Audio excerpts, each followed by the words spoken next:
Assalamu alaikum, barkanmu da zuwa. Ni ce Fanna mai gabatarwa a cikin shirin lafiyar yaran inda muke faɗakar da ku akan abubuwa masu muhimmanci da ta shafi lafiya da kuma yau bidiyon mu ya ɗan sha bambam da wanda muka saba, amma na yau za mu yi abin ne. Shin ke content creator ne ko kuma kina so ki fara content creation amma kina ganin wannan abun baya yi? Ina so in fara yin YouTube amma kuma in na fara abin nan sai ba a ci gaba sai dai in kana sa abubuwan da ba su dace ba, sai dai in kana rawa da kiɗe-kiɗe kafin zaka samu followers ko kuma zaka samu subscribers da dai sauransu. A gaskiya ni na fara bidiyon nan ya jima da abin nan, yanzu zan iya cewa mun kai wata 6 da farawa. Ina dan samun matsala da subscribers ina da suwawa, amma yanzu na je na karo ilimi akan yadda zan yi videos da kuma yadda zan bunƙasa videos ina samun subscribers da yawa da dai sauransu.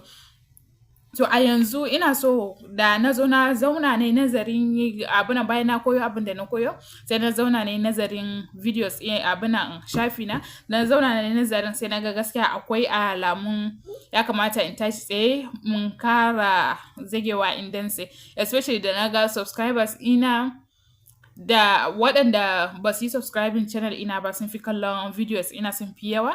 To don Allah in kana ɗaya daga cikin waɗanda ba su ga abin nan kana kallon videos ina kuma baka yi subscribing ba, don Allah ka taimaka ka yi subscribing channel namu, sannan ka danna mana ƙararrawar sanarwa domin samun sabon shirin da zarar mun ɗaura, don zan kawo muku abubuwa masu amfani. In ma kai kana so ka fara video naka ne, especially in kai ma'aikaciyar asibiti ne ko kana so ka fara faɗakar da mutane akan abubuwa da ta shafi lafiya da dai sauransu, wannan channel ɗin naka ne, kuma za mu ba ku tips da kuma guides yadda za ku yi naku kamar yadda mu ma muka yi.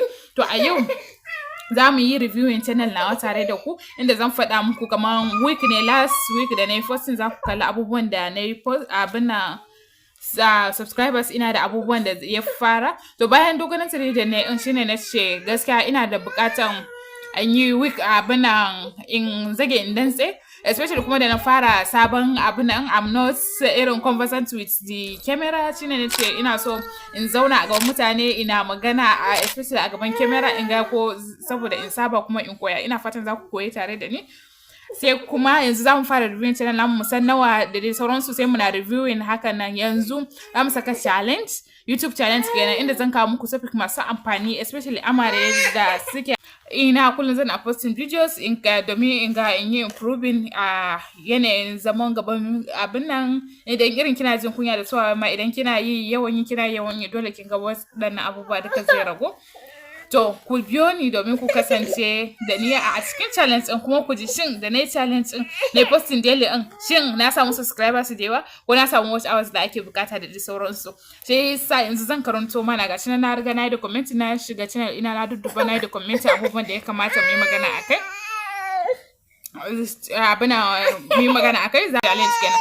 Mun fara challenge daily zana updating naku, sai kuma bayan mun gama 7 days challenge ɗin sai mu yi bayani akan analytics. Shine za mu fara last week abin da muka samu a posting namu kenan week 1 za mu ce ba, based on week kenan, wannan pre 1 zan ce.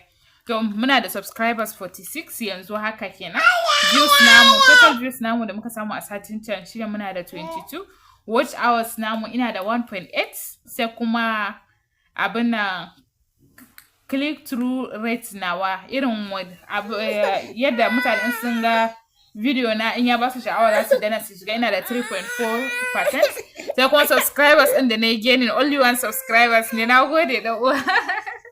Sai kuma impression click abin nan ina da 176, sai kuma average view ina ana kallon abin nan 0.4 seconds. Kin ga anan ina da buƙatar based on waɗannan, kinga ina da buƙatar kallon videos ina suna da yawa amma kuma kinga subscribers ina kaɗan, da yana nufin cewa masu abin nan waɗanda ba su yi subscribing channel ina ba sun fi kallon video na abin nan suna kallon video ina kuma ba su yi subscribing ba sun fi yawa akan subscribers ina.